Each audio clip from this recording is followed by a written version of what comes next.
Boas-vindas ao Finanças Mais, essa série que a gente tem conversado sobre aquela nossa relação, às vezes não muito boa, com o mundo financeiro. Mas a gente já tem aprendido que a gente pode reorganizar a vida, organizar as finanças e conseguir realizar novos projetos. E falar em projetos, tem um que é muito especial. Quem às vezes não tem aquele sonho de tocar a vida própria, empreender, colocar suas habilidades, seus gostos, seus conhecimentos num projeto que vai ser a sua caminhada de vida também financeira. Carlos, é isso que a gente quer conversar um pouquinho agora neste Legal. episódio, né? Será que empreender é um caminho viável, mesmo quando a gente se depara com uma não habilidade financeira? Olha, eu primeiro que eu sou fã dos empreendedores. Eu sou fã de pequena empresa, de MEI, porque eu acho que tem um viés tão forte nisso, sabe, sobre a veia da pessoa, sobre a vontade dela querer transformar alguma coisa, que isso me faz ser fã, né, dessas pessoas, né? E como a gente conversou antes, muitas vezes a reserva financeira que você precisa fazer está muito atrelada à necessidade de uma renda extra, né? Quantas vezes a gente já viu pessoas falando que vendiam cookie e que hoje são donos de grandes empreendimentos? Começa às vezes a empreender numa necessidade e Ex- isso às vezes vira um negócio, um projeto, né? Exatamente. Exatamente. E é claro que, como qualquer empresa, né, o pequeno empreendedor ele precisa saber, o MEI, né, ou até o profissional liberal, ele precisa saber lidar com algumas situações para que você tenha sucesso, né, no seu negócio, no seu empreendimento, e que passa muito pela organização financeira também, pelo controle financeiro, né? Mas é muito interessante esse tema, né?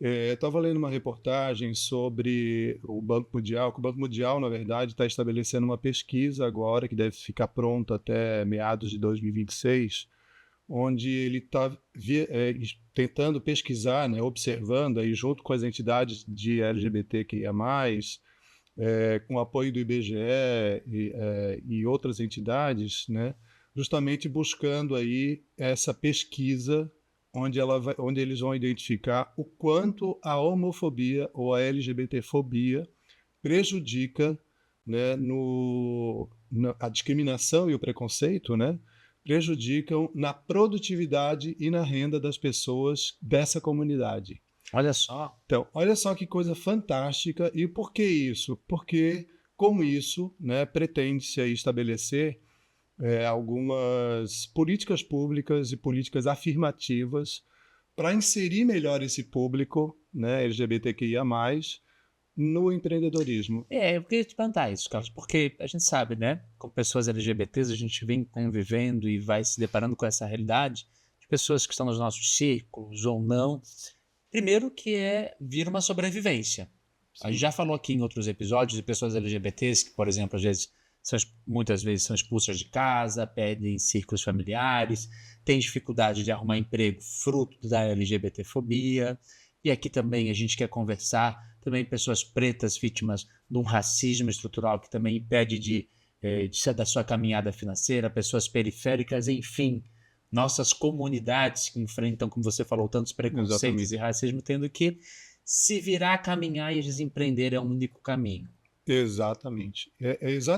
A discussão é exatamente em torno desse tema, porque a gente vê que na estrutura da nossa sociedade hoje não existe caminho para algumas pessoas, né, Sim, que são os caminhos normais, que é encontrar um emprego, um bom emprego, né, ser funcionário de uma empresa e até ser funcionário de um órgão público, né, por conta da sua condição.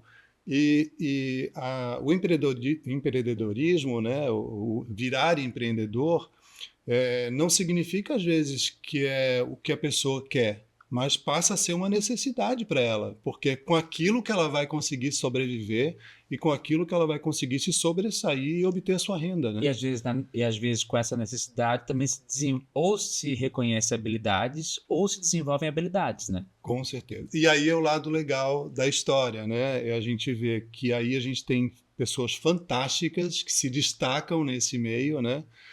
E estão gerando o quê? Estão gerando renda para um determinado local, né? Gerando imposto, estão gerando emprego, né?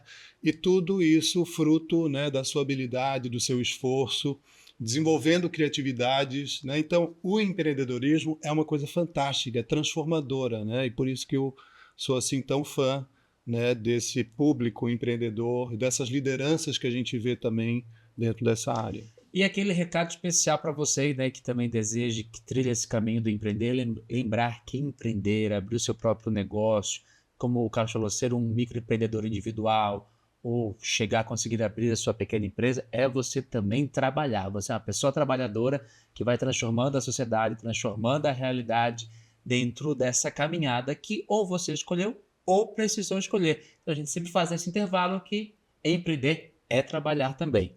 Com É, certeza. porque a gente tem uma galera que acha que estão empreendendo já sou um dos 6 dominadores do mundo das grandes fortunas, né?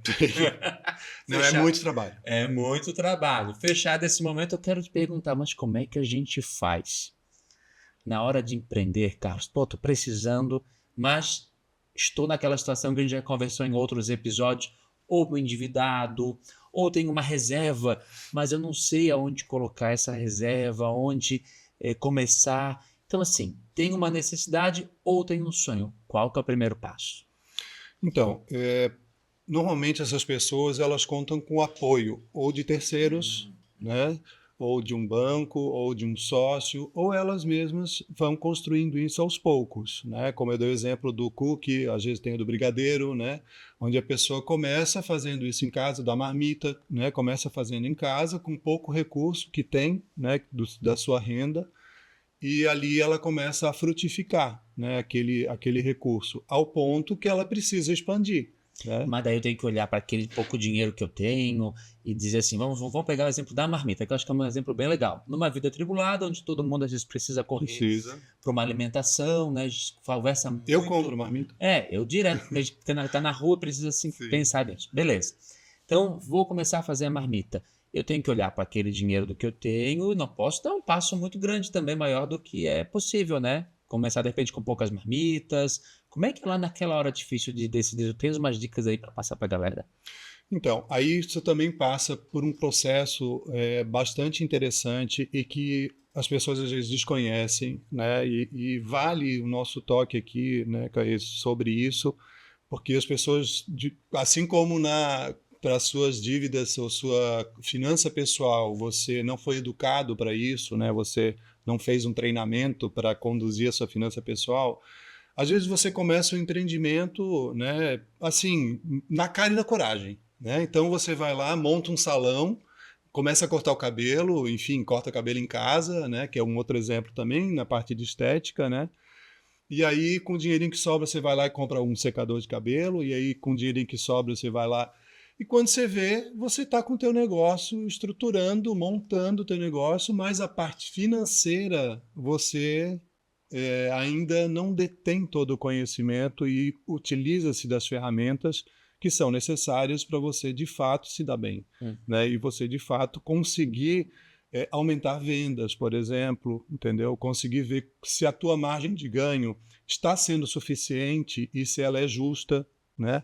Então, fazer essa avaliação do seu negócio, da parte financeira dele, é fundamental, né? E eu vejo que esse é o grande lance que às vezes falta para esse empreendedor. Ele sabe o que ele quer, né? Sabe onde ele quer chegar, mas ele conhece do seu negócio, então ele sabe super bem fazer aquilo, mas desconhece essa parte financeira. Então eu vejo que fica meio capenga o negócio, né? A roda não gira, né? Por conta dessa dificuldade que ele tem e desconhecimento dessa parte financeira. E que são coisas simples. Que eu vou dar um exemplo. Normalmente ele recebe os pagamentos dos seus clientes na sua conta pessoal. Não é verdade. Então aí acaba misturando a sua conta pessoal com a da sua pequena empresa. E, na verdade, a sua pequena empresa não é um banco, né? Ela é uma outra pessoa, que é a pessoa jurídica, né? Que a gente também pode chamar de microempreendedor. Então, pera aí, galera, ó, já vamos aí passo a passo, que ela já tocou num ponto importante. Então, estou eu aqui, pessoa física, vou aí vender as minhas marmitas. Então, eu posso me organizar. Até é bacana abrir o MEI, né? Porque o MEI tem umas outras seguranças, que outra hora a gente pode falar sobre isso. Sim. Então, passa a ser uma pessoa jurídica. De repente não dá para a gente utilizar aí com esses bancos online, que eles não pagam taxa, alguma coisa assim. Tu acha que é um caminho que vale a pena para separar o dinheiro que vai entrando? Com certeza. Você pode abrir uma segunda conta e é exatamente isso. As pessoas recomendam, né? Para quem está começando e né, tem um pequeno negócio. Não mistura a conta onde tu paga a luz, a água de casa com o que está entrando do teu empreendimento, né? Exatamente. Até porque, às vezes, se você usar a sala da tua casa, eu vou dar um exemplo básico. Você está usando a sala da tua casa para fazer unha, né? Para ser manicure, por exemplo. Você está gastando a luz ali. Então é importante você tirar do seu empreendimento uma parte para pagar a luz da sua casa. Mas você só vai saber fazer isso, só vai fazer isso se você de fato fazer essa separação. Por que isso é importante? Porque você precisa avaliar que custos que você está tendo com a atividade de manicure, né? E aí passa por luz, por energia elétrica, né? Por água, por exemplo. Qual é o percentual que você está gastando com isso para a tua empresa? E por que isso é importante? Então, se eu quero empreender, eu tenho que também fazer uma listinha do tudo que eu vou ter de custo. Com certeza. Mais ou menos como uma tabela de casa lá. Custos Custo fixos e fixo. custos variáveis, né? E mais importante ainda é você avaliar o quanto que está entrando e o quanto que está saindo todo dia, ou se não for necessário, toda semana e todo mês. Tá, mas isso aí também serve para eu saber o preço que eu vou cobrar do meu produto, do meu serviço, daquilo que eu faço? Tá? Era isso aí que eu ia chegar.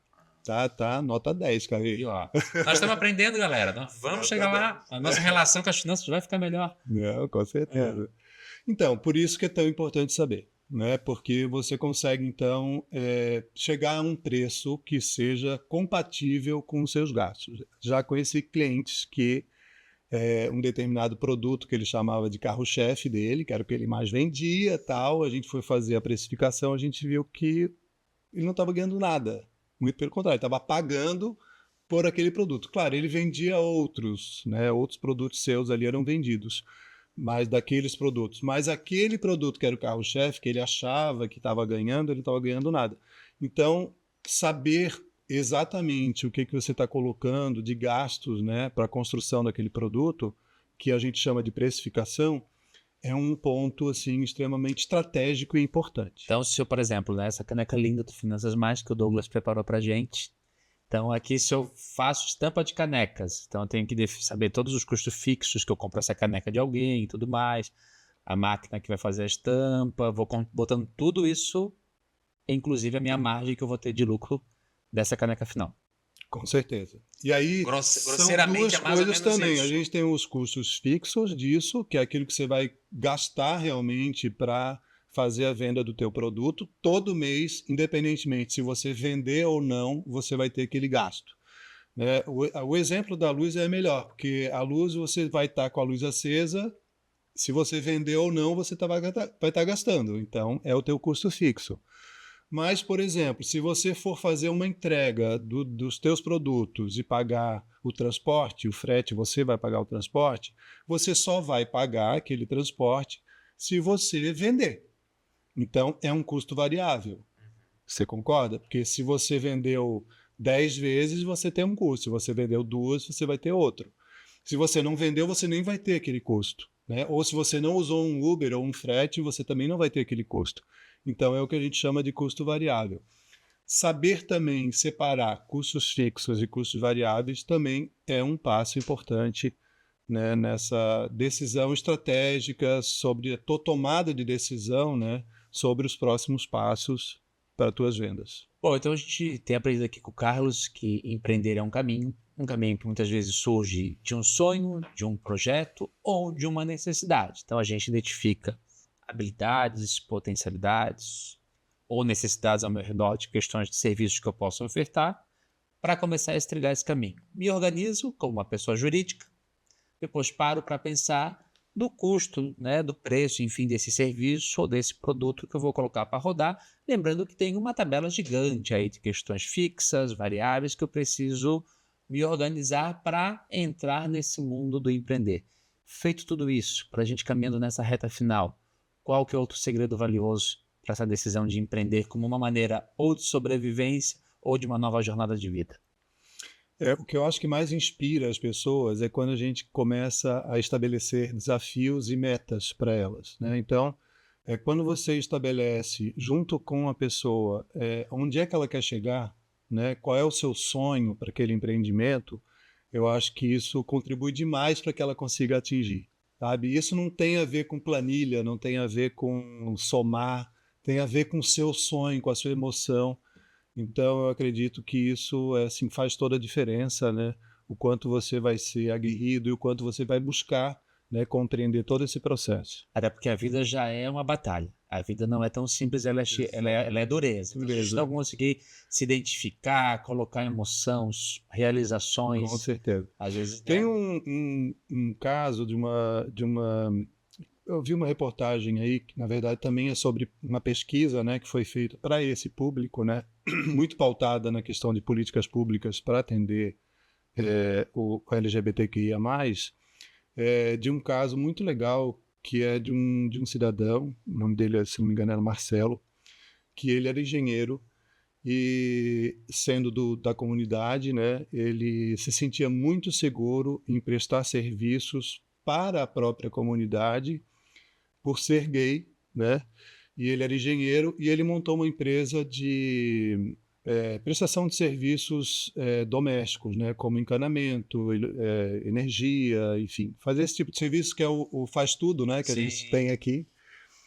E ele estabeleceu uma conexão com o público a partir do momento que ele decidiu que ele ia atender majoritariamente, né, esse público também.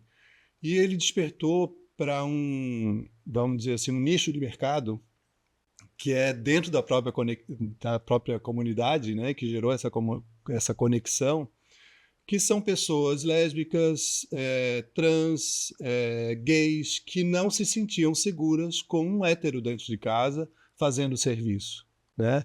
Então ele tem hoje uma agenda cheia, né, de pessoas da comunidade. Ele fala assim, não, até atendo hétero se for por indicação, porque ele também não se sentia sim. seguro, né? E foi uma necessidade para ele isso, né? Então, eu acho uma história de sucesso que eu acho assim muito legal trazer, né? E tantos outros exemplos que a gente pode trazer de sucesso para a comunidade, né? Que podem ser úteis, né? E que, se a pessoa tiver determinação, né? Essa emoção, esse sonho, né? Eu acho que ela pode ir muito longe e Então é, acreditar em si, né? é isso, gente. Só que nós não vamos vencer todas as dicas para você que precisa ou que deseja empreender nesse episódio. Porque se você está chegando agora, você vai ouvir essa dica. Mas se está já nos acompanhando, não esqueça que qualquer dúvida pode deixar uma mensagem e conversar muito mais, né, Carlos, sobre esse caminho de empreender. Com certeza. E aí fica a dica, né, que as 10 pessoas aí que se manifestarem eu quero, né, aqui no Instagram, enfim, onde a gente está publicando, né, vão ganhar aí uma mentoria gratuita, as 10 primeiras, né, vão ganhar uma mentoria gratuita. Viu? Então fica essa dica valiosa, porque o que a gente quer é quebrar esses mitos das nossas relações com as finanças. Então acompanhe as nossas redes, acompanhe o Finanças Mais, que a gente quer conversar muito sobre este universo. E se tem dúvidas, sugestões para outros temas, pode deixar aqui também nos nossos comentários. Valeu!